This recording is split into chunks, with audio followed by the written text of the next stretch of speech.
서머나 교회에 주시는 말씀이라고 하는 제목을 가지고 하나님의 말씀을 전해드리고자 합니다. 우리가 잘 알고 있는 것처럼 성경은 66권으로 되어 있습니다. 구약 성경은 39권, 신약 성경은 27권으로 되어 있지요. 그런데 이 성경이 정경화되는 그 과정을 우리는 조금은 알고 있어야 됩니다. 구약 성경 같은 경우에는 AD 90년 얌야 회의에서 정경으로 정해졌고, 그리고 신약 성경은 AD 397년 카르타고 회의에서 정경으로 이루어졌습니다. 그래서 성경 66권은 모두가 다 하나님의 말씀, 그 이상과 그 이하도 필요치 않다라고 하는 결정이 내려진 겁니다.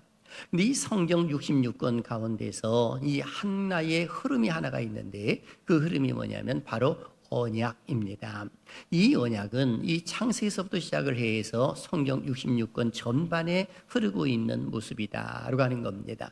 예컨대 하나님이 천지를 창조하시는 그런 모습 가운데 아담과 하와에게 이 행위 언약을 주셨습니다. 하지만 그 행위 언약, 선악과를 따먹으로 말미암아 실패한 그런 모습이 일어났던 것이죠. 우리 하나님은 긍휼의 하나님이시기 때문에 실패한 아담과 하와를 외면치 아니하시고, 그들이 부끄러운 것을 나뭇잎으로 가리고 있었을 때에 그것을 지어버리고 가죽 옷을 지어 입으심으로 인하여서 은혜를 베풀어 주셨더라라고 해서 은혜의 언약이 시작이 되는 그런 모습이 일어났던 것입니다. 그러다 보니까 아담과 하와의 그 원죄로 인하여서 모든 인생들은 의인이 없고 단 하나도 없는 그런 삶을 살다가 이 지옥 형벌을 받을 수밖에 없는데, 우리 하나님께서 독생자 예수 그리스도를 이 땅에 보내주셔서 구원의 길을 열어주신 것이지요. 그런 가운데서 우리 모두는 다 예수를 믿는 믿음의 신앙 안에 거함으로 은혜 언약 속에 들어와 있더라라고 하는 것입니다. 그래서 예수님께서는 이 땅에 오셔서 아담과 하와가 실패한 행위 언약, 즉 이 십자가에 달려 돌아가심으로 인하여서 그것을 완전케 하시는 그런 모습들이 일어났던 것을 보게 됩니다. 그리고 보혜사 성령님을 보내주심으로 인하여서 그리고 우리 모두에게 이제 예수를 믿을 수 있는 은혜를 베풀어 주셨고 교회를 형성해 나가시는 그런 모습들이 일어났던 것이죠. 이것은 불변의 법칙이에요. 그래서 하나님은 교회를 통해서 구원의 역사를 이루어 가시더라라고 하는 것입니다. 그 정도로 교회하게 되면 이 하나님께서 불러냄을 받은 자의 모임 속에 한 사람 한 사람 모두가 다 교회의 구성원이다라고 이렇게 말을 할 수가 있는 것입니다. 그래서 교회라고 말을 했을 때에는 우리가 건물이 아니라 우리 교인이라는 그 사실을 결코 잊어서는 안 된다라고 하는 겁니다. 그런데 교회라고 해서 다 좋은 교회가 아니라 하나님 앞에 칭찬 듣는 교회도 있고 그렇지 못한 교회도 있고, 또한 이단에 있는 교회도 있고 또 그렇지 아니한 교회도 있음을 우리는 너무나도 잘 알고 있는 것 아니겠습니까? 저는 오늘 본문 속에 기록되어 있는 서머나 교회의 모습을 바라보면서 우리 자신들을 바라보았으면 좋겠다라는 생각으로 오늘 말씀을 준비했습니다. 오늘 본문에 기록된 서머나 교회는 주님으로부터 칭찬을 듣는 교회였습니다. 특히 요한계시록 2장과 3장에는 소아시아 지역의 7교회를 소개를 하고 있습니다. 예컨대 에베소 교회, 서머나 교회, 버가모 교회, 두아디라 교회, 사대 교회, 빌라델비아 교회, 두아디라 교회가 있습니다. 그 가운데 두 교회가 유독 칭찬을 들었는데, 오늘 본문에 기록된 서머나 교회와 그리고 또 한 교회는 빌라델비아 교회입니다. 그리고 나머지 교회는 책망을 들었는데, 이 책망도 있고 그런 모습 가운데는 뭐냐 했을 때에 그들이 돌이키기를 원하셔서 우리 하나님께서는 그들을 책망하고 또 좋은 점도 또 칭찬하시는 그런 모습들이 일어났더라라고 하는 겁니다. 중요한 것은 마지막 때가 되면 칭찬 듣는 교회가 적어지고 그리고 책망 듣는 교회가 많아질 것이다 라고 하는 그 사실을 오늘 요한계시록에서는 보여주고 있는 겁니다. 우리는 잘못 생각하게 되면 말세가 되면 그야말로 교회들이 이 더욱더 하나님 앞에 칭찬 듣는 그런 모습들이 참으로 많을 것이다라고 오해하는 경우도 있습니다만은, 그러나 말세가 되면 그렇게 이 칭찬 듣는 교회가 많지 않음을 알려줍니다. 그래서 소아시아 지역에 다른 교회도 많이 있지만 7교회를 유독 대표성의 원리로서의 이야기를 하시면서 두 교회가 칭찬 듣는 그런 모습이었더라라고 하는 겁니다. 그렇다면 오늘 우리는 어떠한가? 나는 하나님께 칭찬되는 모습이 있는가? 그리고 우리 교회는 어떠한가라고 하는 것들을 우리는 생각해 볼 필요성도 있는 겁니다. 저는 이 말씀을 중심으로 해서 세 가지 주제를 통해 말씀을 전해드리고자 합니다. 첫째, 서머나 교회를 향한 주님의 칭찬과 격려는 무엇이었을까요? 둘째, 서머나 교회에 주시는 하나님의 은혜는 무엇이었을까요? 셋째, 생명 다할 때까지 주님의 기쁨이 되기 위한 우리의 결단, 우리의 자세에 대해서 말씀을 전해드리고자 합니다.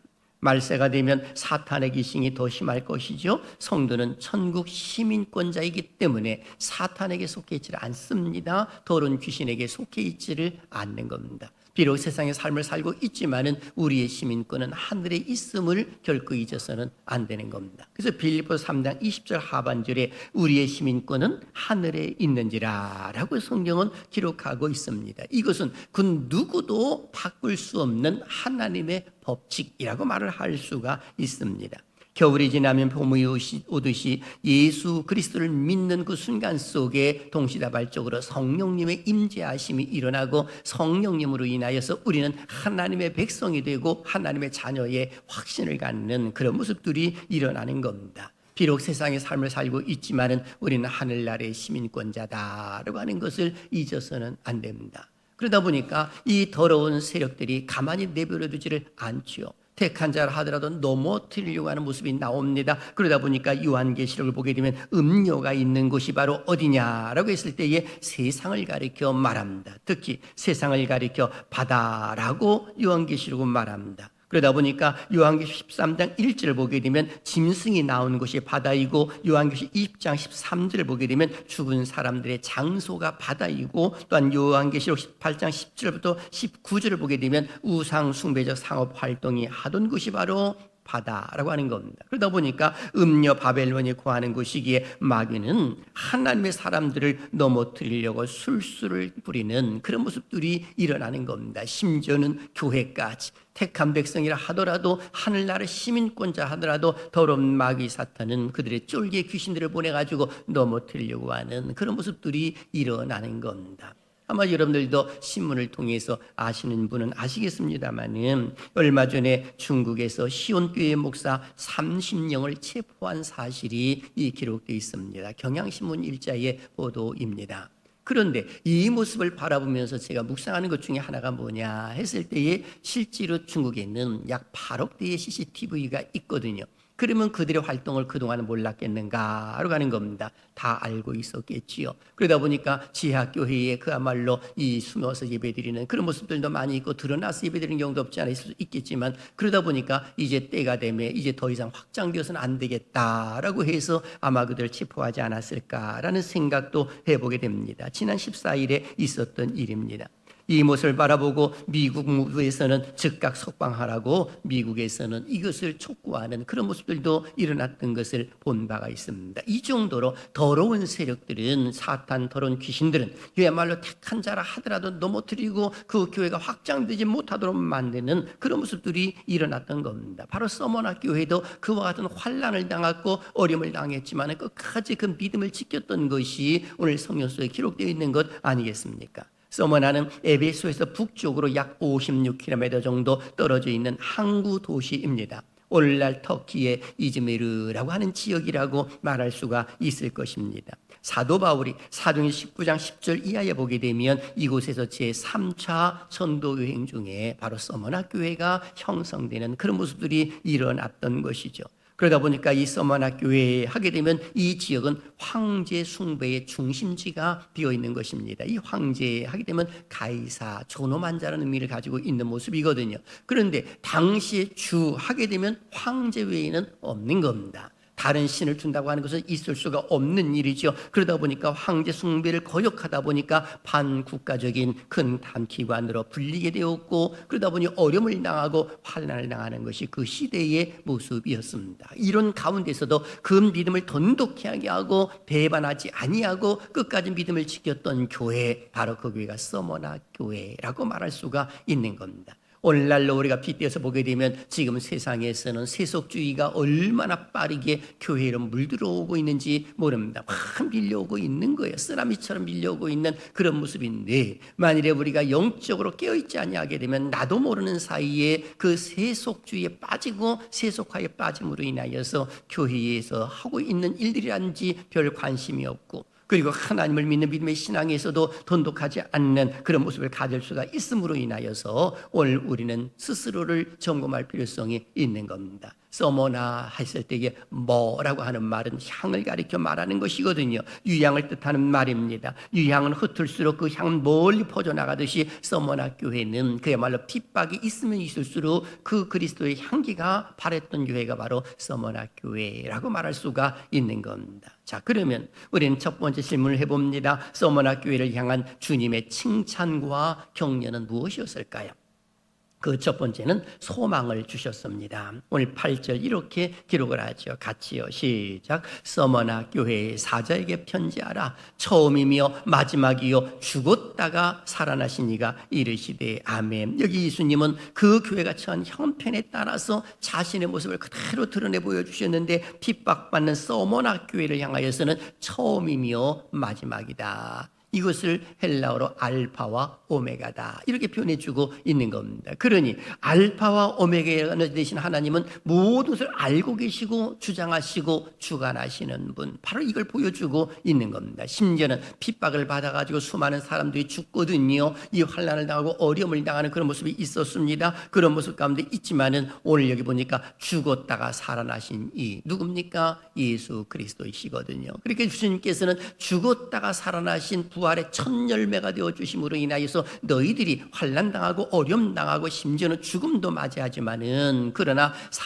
죽었다가 살아나신 이 우리 주님이 부활하신 것처럼 너희들도 살아날 것이라는 그 사실을 소망을 주시는 그런 모습들이 일어났던 겁니다. 역사를 중화하시는 분이 바로 우리 주님인 것을 알려주고 이 써머나 교회의 교인들이 소망 갖기를 원하는 그런 모습이 있었고, 두 번째는 교회의 실상을 알려주셨습니다. 그 교회 실상은 어떠하냐? 9절에 이렇게 기록합니다. 시작. 내가 네 환난과 궁핍을 알거니와 실상은 네가 부요한 자니라. 자칭 유대인이라는 자들의 비방도 알거니와 실상은 유대인이 아니요 사탄의 회당이라. 아멘. 참 무서운 말씀을 하셨어요.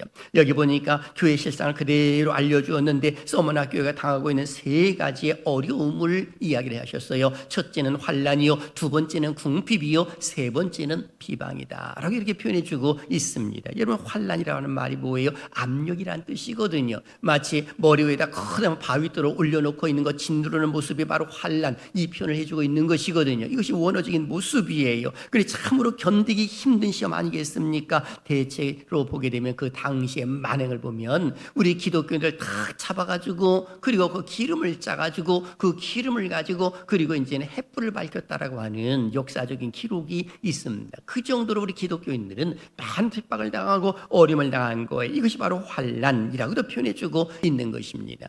그것뿐이 아닙니다. 궁핍이라고 표현했거든요. 가난을 가리켜서 말해주고 있는 겁니다. 궁핍은 아예 가진 것이 전혀 없는 극한 가난을 나타내는 단어를 쓰고 있는 것을 보게 되면 기독교인들이 얼마나 힘들게 살았는가를 알 수가 있는 겁니다. 그 이유가 뭐예요? 그리스도인이란 이유 때문에 법의 보호를 받지 못하고 오히려 재산을 빼앗기고 직장도 잃는 불행을 맛본 것이 이 써머나 지역의 모습이었기 때문에 그러하더라라고 하는 겁니다. 심지어는 비방이라고 표현했습니다. 중상모략을 가리켜 말하는 겁니다. 그래서 여기 보게 되면은 이 실상을 이야기해 주셨는데 뭐라고 말씀하시느냐? 네가 환난과 궁핍을 알거니와 실상은 네가 부요한 자니라. 자칭 유대인이라는 자들의 비방도 알거니와 실상은 그들은 사탄의 회다. 이렇게 표현해주고 있는 것입니다. 그러니 이 사탄의 회의 모습 가운데서 나타나는 그 모습 가운데 잘못된 길로 나갈 수 있는데 오히려 이 믿음을 지키는 그런 모습들이 일어났더라라고 하는 것입니다.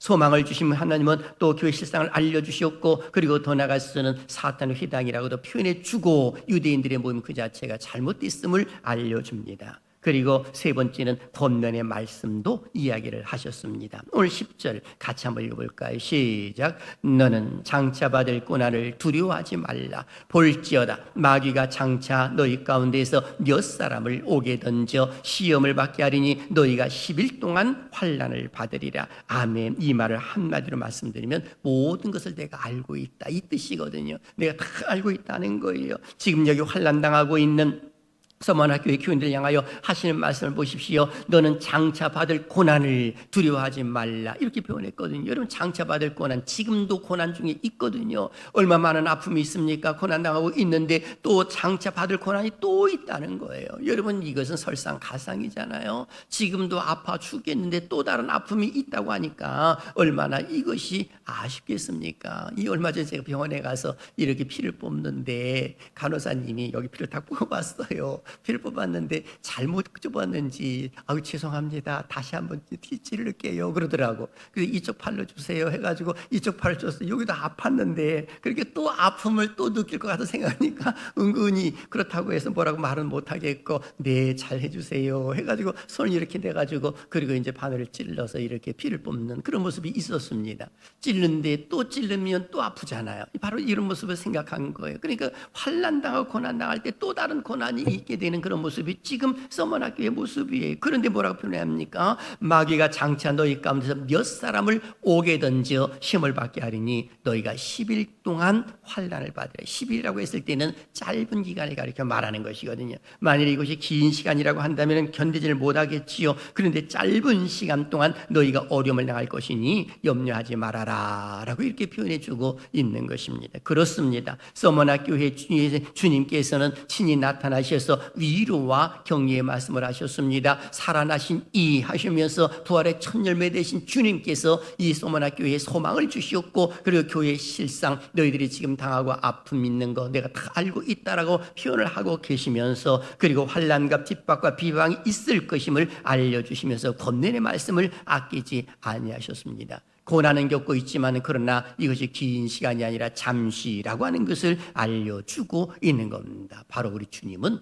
교회에 관심을 갖고 계시더라라고 하는 겁니다. 교회에 얼마나 많은 관심을 가지고 있는지 예수님께서는 그 믿는 자들 곧 믿음에 모인 공동체를 외면치 아니하시고 그들에게 그 뭔가 힘을 주시고자 하시는 그런 모습들이 일어났음을 알려주고 있는 겁니다. 그래서 교회의 구성원들은 다 똑같은 사람들이 아니거든요. 마태복음 13장 29절 이하에 보게 되면 49절 이하에 쭉 보게 되면은요 바다에 치고 그물을 치고 각종 물고기를 모으는 그물과 같다라고 성경 기록하고 있습니다. 그러니까 그물을 다 이렇게 치고 고기들이 다 거기 들어왔을 때 다시금을 올리게 되면 고기가 여러 종류가 있듯이 지금 교회 공동체에는 이런 사람 저런 사람 아픈 사람 건강한 사람 잘 풀리는 사람 잘 되지 아니하는 사람 모든 사람들이 다 들어와 있는 것이 교회 공동체라고 말을 할 수가 있는 겁니다. 그런데 그런 공동체 안에 우리 주님께서는 끊임없이 관심을 갖고 계신다는 그 사실을 서머나교회를 통해서 알려주고 계시더라라고 하는 것을 보여주고 있습니다. 자, 그렇다면 우리는 서머나교회에 주시는 은혜가 대체 무엇이었을까? 이 본문 보니까 두 가지를 이야기를 하고 있더라고요. 그 첫 번째는 생명의 관을 주신다라고 기록하고 있습니다. 10절 하반절 한번 보십시오. 다 같이요. 시작. 내가 죽도록 충성하라. 그리하면 내가 생명의 관을 내게 주리라. 아멘. 이 관은 면류관을 가리켜서 말해주고 있는 겁니다. 죽음의 위협 속에서도 생명을 잃는 환난이 온다 하더라도 죽도록 충성하라 이렇게 말씀하고 있는 겁니다. 그런 자에게는 내가 생명의 관, 면류관을 주겠다라고 표현해주고 있습니다. 여기 면류관에는 두 가지의 뜻이 있습니다. 첫째는 디아데마입니다. 이것은 왕관을 가리켜 말하는 것입니다. 그리고 또 하나의 표현이 있는데요, 스테파노스입니다. 바로 오늘 본문입니다. 승리한 자에게 주어지는 면류관을 가리켜 말하는 겁니다. 그래서 믿음으로서의 승리한 자에게는 바로 생명의 면류관, 이 우리를 주신다라고 표현해주고 있는 거죠.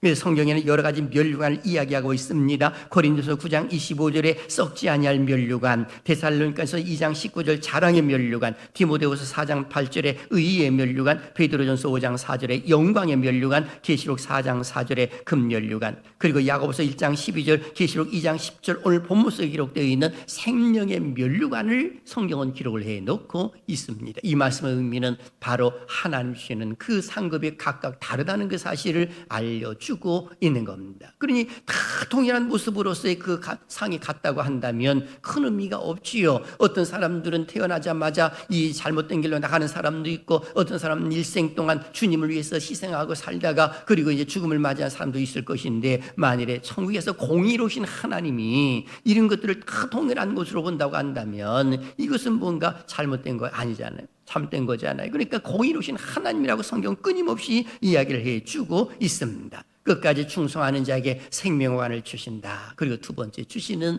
복이 하나가 있는데요, 둘째 사망의 해, 즉 영원한 죽음을 받지 않는다는 거예요. 11절을 같이 한번 읽어볼까요? 시작. 귀 있는 자는 성령이 교회들에게 하신 말씀을 들을지어다. 이기는 자는 둘째 사망의 해를 받지 아니하리라. 아멘. 여러분, 우리는요 예수 그리스도를 믿다가 죽음을 맞이하거든요. 한 번은 죽어요. 어쩔 수 없는 겁니다. 한 번은 죽지만 두 번째 죽지는 않는다는 겁니다. 그러니까 둘째 사망이 우리를 기다리고 있는 것인데, 예수님이 이 땅에 재림하시게 되면 그때 살아있는 자들 모두가 다 살아남으로 인하여서 믿지 아니하는 둘째 사망이 기다리고 있지만 우리 기독교인들은 그 사망에서 제외되더라라고 하는 겁니다. 바로 그 말씀을 하는 거예요. 둘째 사망의 해를 받지 아니하리라. 그래서 성경에는 세 가지 죽음을 이야기하고 있습니다. 첫째는 하나님과 분리된 영적인 죽음이 있고요, 그리고 두 번째는 육체와 영혼이 분리되는 신체적인 죽음이 있고요, 그리고 세 번째는 영원한 지옥 형벌의 죽음이 있다는 겁니다. 이것이 바로 세 가지 죽음을 말해주고 있는 겁니다. 중요한 것은 끝까지 죽도록 충성한 성도에게는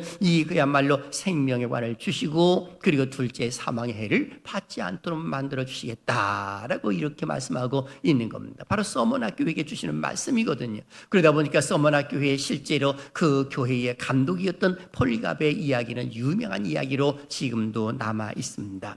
당시에는 주 하게 되면은 예수님이 아니라 황제라고 표현했잖아요. 황제를 숭배하지 아니하게 되면 죽음의 길로 가는 것이지요. 그러다 보니까 서머나 교회의 목사라고 할 수 있어요. 담임 목사였던 폴리갑이 이 그야말로 이 가이사를 숭상하면, 숭배하고 예수님을 믿지 아니하면 살려주겠다라고 하지만은 폴리갑은 아니요라고 하면서 그는 예수를 주라고 고백을 합니다. 그는 이렇게 고백을 하지요. 내가 86년 동안 예수 그리스도를 믿고 섬겨왔는데 그분은 나에게 아무런 피해도 주지 않았습니다. 하물며 나의 주인이시며 왕이시며 구세주이신 그분을 어떻게 배반할 수 있겠습니까? 라고 하면서 화형을 당하는 그 순간 속에서도 배반치 아니하고 죽음의 길로 걸어갔던 사람이 바로 폴리갑이라고 말할 수가 있는 겁니다. 그 정도로 서머나 교회는 칭찬 듣는 교회였고 신앙을 배반하지 않는 교회, 그런 모습이었습니다. 저는 우리 상계제일교회도 끝까지 주님을 배반하지 아니하고 진리의 말씀 가운데 우뚝 서는 우리 상계제일교회가 되시기를 주님의 이름으로 축원합니다.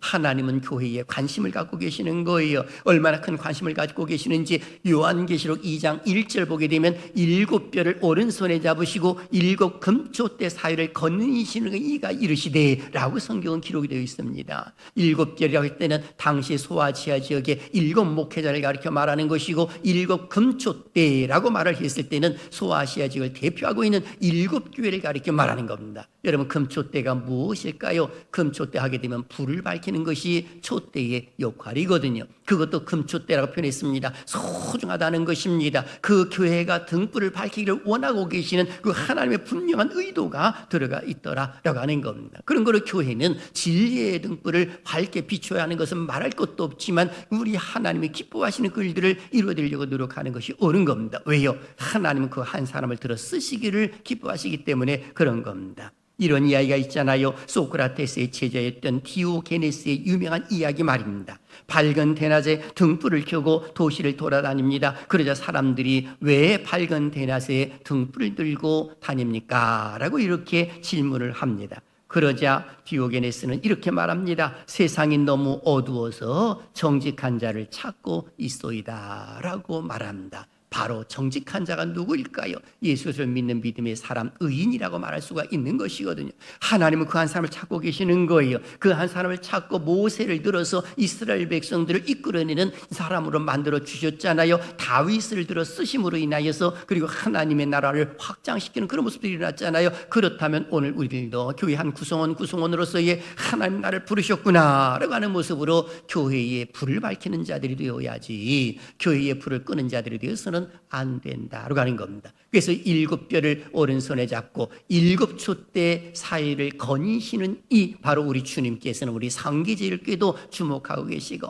한국교회도 주목하고 계시고 사랑하신 여러분들을 불러주신 줄로 믿습니다. 그런 거로 우리는 이 세상 삶을 살 때에 잠시 사는 세상 잘 살아야 되겠습니다. 우리는 두 가지의 결단을 하셨으면 좋겠습니다. 첫째, 주님의 오심을 사모하며 살자라고 하는 겁니다. 주여 어서 오시옵소서. 시작. 주여 어서 오시옵소서. 아멘. 바로 오늘 선문학교회를 향하여서도 우리 주님께서는 죽었다가 살아나신 주님을 이야기해 주고 있잖아요. 주님이 반드시 이 땅에 오시면 죽어있는 자들이 먼저 살아날 것임을 알려주고 있는 것 아니겠습니까? 그러니 이 소망을 놓지 말라라고 이야기를 해주고 있는 겁니다. 그래서 사도 바울은 데살로니가 교회 교인들을 향하여서도 데살로니가전서 4장 16절과 17절에 이렇게 언급한 바가 있습니다. 같이요. 시작. 주께서 호령과 천사장의 소리와 하나님의 나팔 소리로 친히 하늘로부터 강림하시리니 그리스도 안에서 죽은 자들이 먼저 일어나고 그 후에 우리 살아남은 자들도 그들과 함께 구름 속으로 끌어올려 공중에서 주를 영접하게 하시리니 그리하여 우리가 항상 주와 함께 있으리라. 아멘. 이 말씀 우리 기독교인들에게 큰 위로가 되는 메시지 아니겠습니까? 천국에 그냥 거하는 것이 아니라 순식간에 변하는 모습을 이야기해 주고 있습니다. 그래서 천사장의 소리와 하나님의 나팔 소리가 빵빠라빠 하고 울리기 시작을 하게 되면 그야말로 바다에서 죽었다는 자들이 거기서 다시 일어나서 바다에서 내어줄 것이고 땅에서 묻혀 있는 자들이 살아날 것임을 알려주고 있습니다. 아이 목사님, 나는 화장을 했는데요. 아니요, 그건 아무 상관이 없는 겁니다. 우리의 육신은 흙으로 왔기 때문에 흙으로 돌아가는 것이지만 티끌 같은 존재예요. 그러나 우리 주님께서는 그 다 살리실 것임을 말씀해 주고 있는 겁니다. 아단 이후에 모든 사람이 부활하여 불신자들은 그 몸으로 영원한 형벌을 면치 못하고 그리고 우리 기독교인들은 천국에 가는 것 아니겠습니까? 그래서 빌립보서 3장 21절에 이렇게 기록했던 거예요. 시작. 그는 만물을 자기에게 복종하게 하실 수 있는 자의 역사로 우리의 낮은 몸을 자기 영광의 몸의 형체와 같이 변하게 하시리라. 아멘. 바로 확 변화시킨다는 거예요. 잠자는 자들이 먼저 변화가 될 것이고요. 그 다음에 우리 살아남은 자들도 공중 혼인자에 다 참여하는 모습 가운데 이 몸이 아닌 가장 아름다운 모습으로 변형이 될 겁니다. 그때에는 눈이 없는 자, 그때에는 다 정상적인 눈을 갖게 될 것이고요. 팔이 없는 자, 그때는 다 정상적인 팔을 갖게 될 것이고, 몸이 아픈 자, 아픈 거 다 사라질 것이고, 고통과 슬픔도 없는 그런 모습으로서의 변형될 것임을 분명히 알려주고 있는 겁니다. 그래서 우리가 사모할 것은 뭐냐? 주여 어서 오시옵소서라는 그런 자세를 갖는 것이 옳습니다. 주님께서는 머지않아 이 땅에 강림하실 줄로 믿습니다. 재림하실 줄로 믿습니다. 그때 우리는 이것이 희망이고 소망 아니겠습니까? 그러니 우리가 살아갈 때에 주여 어서 오시옵소서라고 하는 그 자세를 사는 것이 옳은 거예요. 이것이 바로 종말론적인 모습을 가지고 있는 교회의 모습 아니겠습니까? 그리고 두 번째는 주님의 약속을 믿고 살자라고 하는 겁니다. 주님의 약속을 믿고 살자. 시작. 주님의 약속을 믿고 살자. 아멘. 오늘 본문 11절에서도 이렇게 기록했어요. 같이요. 시작. 귀 있는 자는 성령의 교회들에게 하시는 말씀을 들을지어다. 이기는 자는 둘째 사망의 해를 받지 아니하리라. 아멘. 다시 한번 읽어보니 귀 있는 자는 성령의 교회들에게 하시는 말씀을 들을지어다. 여러분, 이 말씀은 7교회 모두에게 하신 말씀이에요. 그렇다면 7교회의 대표성을 가지고 있기 때문에 오늘날 속해 있는 모든 교회는 귀 있는 자 이렇게 표현했거든요. 성령의 교회들이 하시는 말씀을 들어라 이렇게 말씀해주고 있는 것이거든요. 이 말씀은 뭐냐? 주님이 하신 약속, 둘째 해를 받지 않을 것이다. 둘째 사망의 해를 받지 아니할 것이다. 이거 약속이거든요. 그리고 생명관을 주실 것이다. 약속이거든요. 그럼 성경 속에 끊임없는 약속이 많아요. 내가 너와 함께합니다. 내가 너를 붙들리라. 나의 의로운 오른손으로 너를 붙들리라 말씀하시는 약속. 그리고 세상 끝날 때까지 내가 너희와 항상 함께 있으리라. 그리고 각 사람의 행한 대로 갚아 주시리라. 이 말씀도 하셨거든요. 그렇다면 그 모든 것들이 약속이고 성취입니다. 그래서 성경은 약속과 성취로 되어 있는 거예요. 가깝게는 예수 그리스도께서 이 땅에 오실 것을 약속을 하셨고, 예수님은 실제로 이 땅에 오셔서 그 약속을 성취하심으로 십자가의 구속의 완성을 다 이루신 것을 우리에게 알려주고 있는 것 아니겠습니까? 그런 거로 오늘 우리는 어떠한 자들이 되어야 되느냐? 바로 이기는 자가 되어야 되는 겁니다. 바로 여기 성경을 다시 한번 보시게 되면 11절 중반절에 들을지어다 이기는 자는, 이렇게 표현했거든요. 이기는 자. 그렇다면 이기는 자가 무엇을 의미할까요? 원어를 보게 되면 계속해서 이기는 자라고 하는 의미가 들어가 있어요. 그러니까 어제는 이겼고 오늘은 실패한 자가 아니라 어제도 이겼고 오늘도 이길 것이고 내일도 또 삶을 또 이기는 그 모습을 가리켜 말하는 겁니다. 끝까지 이기는 자를 가리켜 말하는 겁니다. 끝까지 믿음을 지키는 자라고 표현을 할 수가 있는 것입니다. 그러다 보니까 이와 같은 모습을 가지고 있어야만이 하나님이 주시는 그 낙원에 들어갈 수 있다는 그 사실을 알려주시는 그런 모습들이 일어나는 겁니다. 그래서 실제로 요한이라고 하는 사람은 이 에덴 동산에 이 그야말로 이 아담과 하와가 사는 그 모습 가운데 거기에 수많은 이 열매가 실과가 있었잖아요. 그러나 선악과는 먹지 말라고 했지만 그러나 행위 언약에 실패했다라고 하는 그런 모습을 가지고 있지 않았겠습니까? 그런데 요한계시록에서도 21장과 22장에서는 그 에덴 동산의 회복은 아니지만 우리 주님 재림하실 때는 그런 천국은 바로 그와 다른 모습입니다. 왜냐하면 천국은 죄를 짓는 곳이 아니거든요. 그러나 에덴 동산은 죄를 지을 가능성이 있기 때문에 동일한 에덴 동산이 이 지상이 임한다라고 하는 잘못된 이단의 가르침도 있는데 그렇지 아니함을 우리는 또한 알 필요성이 있습니다. 다만 사도 요한은 성경을 하나 다 묶는 그런 모습 가운데 에덴 동산의 그 표현을 요한계시록에서 기록한 바가 있어요. 요한계시록 22장 2절에 성경은 이렇게 기록하지요. 다 같이요. 시작. 길 가운데로 흐르더라. 강 좌우에 생명나무가 있어 12가지 열매를 맺되 달마다 그 열매를 맺고 그 나무 잎사귀들은 만국을 치유하기 위하여 있더라. 아멘. 바로 여기에서 요한은 에덴 동산에 있던 생명나무 실과의 이미지를 새 에덴 동산에 있는 생명나무 실과의 이미지로 전환을 해서 모든 교회에게 주어질 구체적인 종말론적인 이런 약속을 제시하는 그런 모습이 일어난 것입니다. 이런 사람들은 바로 이기는 자만이 누릴 수 있는 특권이라고 말할 수가 있는 겁니다. 그렇다면 우리를 이기게 하시는 분은 과연 누구일까요? 우리를 이기게 하시는 분은 다른 거 아니에요. 돈도 아니고 권력도 아니고 세상의 이든 통치자도 아닌 것입니다. 우리 주 예수 그리스도인 줄로 믿습니다. 그래서 우리에게 이김을 주시는 분은 예수 그리스도. 그런데 15장 57절 보십시오. 우리 주 예수 그리스도로 말미암아 우리에게 승리를 주시는 하나님께 감사하노니. 바로 승리, 이김을 주신다는 거예요. 승리를 주시는 하나님께 감사한다. 그런 걸 기억하십시오. 예수 그리스도의 이름으로 사망 권세 이기고요. 예수 그리스도의 이름으로 기도응답 받는 줄로 믿습니다. 예수 그리스도의 이름으로 승리하시기를 주님의 이름으로 축원합니다. 그래서 우리 인생 가운데 세속화가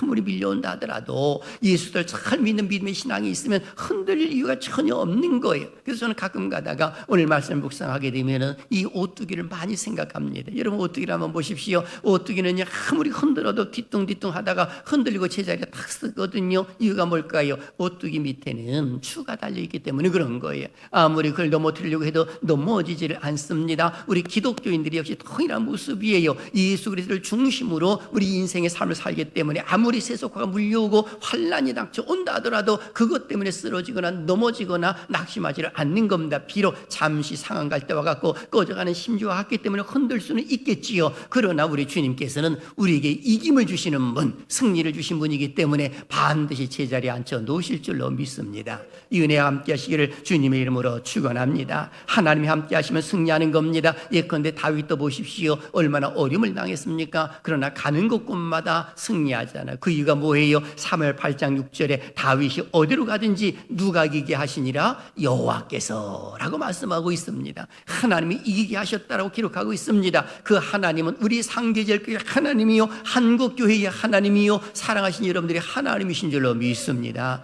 그 하나님이 이기게 하시면 우리는 반드시 승리할 수밖에 없더라라고 말할 수가 있는 겁니다. 사랑하신 여러분, 우리는 지금 말세의 지마를 살고 있습니다. 우리의 믿음을 지키기가 상당히 어려운 시기에 살고 있지요. 심지어는 최근에 와가지고는 이제는 성경의 오류성과 또한 어떤 경우는 우리 것이 이 합당하다, 우리 것이 정통이다, 아니다, 그것은 이단이다, 잘못됐다, 서로 옥신각신하고 싸우는 그런 모습들이 이 유튜브에 많이 나돌고 있습니다. 여러분, 그것이 문제가 아니고 지금은요, 하나님 신 성경 66권에 우리가 성경을 번역하는 모습 가운데 100% 완전한 번역은 이 땅에 존재하지를 않습니다. 다만 중요한 것은 우리 주님께서 우리에게 주시는 하나님의 말씀을 그걸 잘 믿고 따르는 것이 중요한 것이지요. 여러분, 구원받는 일에는요, 요한복음 1장 12절 한 절만 있어도 충분한 거예요. 영접하는 자, 그 귀를 믿는 자들에게는 하나님의 자녀가 되는 권세를 주셨기 때문에 이것을 이 한 구절만 믿어도 얼마든지 구원받는 데는 지장이 없고요.